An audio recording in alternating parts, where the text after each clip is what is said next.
Indiana Jones regresa con otra aventura, en esta ocasión enfrentando a... ya sabemos que siempre confronta a algún nazi con afán de hacerse de algún artilugio histórico que les permita dominar a la humanidad. Pero ahora lo hace a sus casi 80 años, con varios achaques físicos y acompañado por su ahijada, la joven Helena Shaw, quien dista mucho de seguir los ideales museográficos de nuestro arqueólogo favorito.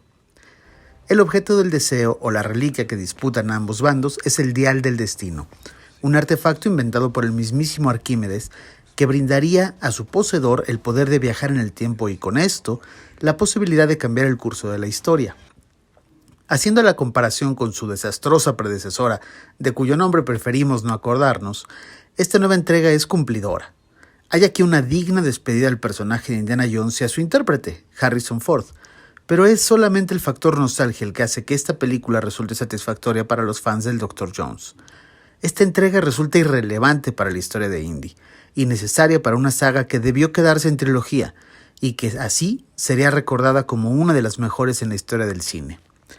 Y no me malinterprete, estimado cinescopio, la película tiene buena manufactura. Las secuencias de acción son magníficas, bien cuidadas desde la coreografía, la edición y hasta los magníficos efectos visuales que permiten, por ejemplo, ver a un Indiana Jones joven en la secuencia inicial. Hay varias secuencias que por sí mismas devengan el costo del boleto. La mano del director James Mangold es visible en todas partes y eso es una loa para una película con una historia que resulta un tanto insulsa. Si bien Indiana Jones siempre fue una saga de aventuras imposibles, plagada de ironía y con toques de ingenuidad, que encontró en esa inverosimilitud su mayor activo, el paso del tiempo ha causado que en esta ocasión resulta anacrónica. Los personajes secundarios son desaprovechados, incluso su villano, que resulta un acierto en la trama y cuyo móvil para perseguir el Dial del Destino obedece a un razonamiento bastante interesante, pero que en general carece de la fortaleza que llegaron a tener otros antagonistas de la saga. La inclusión forzada de la inteligencia norteamericana, y ojo, no nos referimos solo al sexo y raza de los personajes, sino a una inconsecuencia en la trama.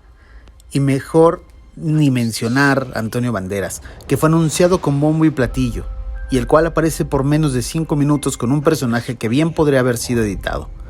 Una historia dedicada más a la nostalgia, no solo con personajes de la trilogía original, sino con escenas que son un guiño a las clásicas secuencias de la saga.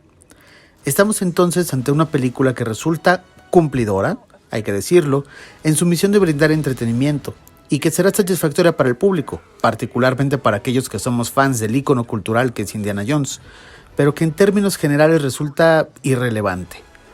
Indy enfrenta aquí un desafío al tiempo, y es precisamente el tiempo quien le ha jugado una mala pasada, y quien ha terminado por vencerlo y por derrotar a esta película.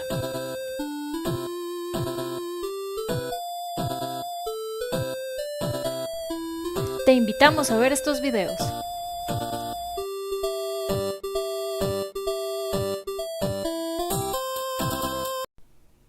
Suscríbete a nuestro canal, dale like y comparte.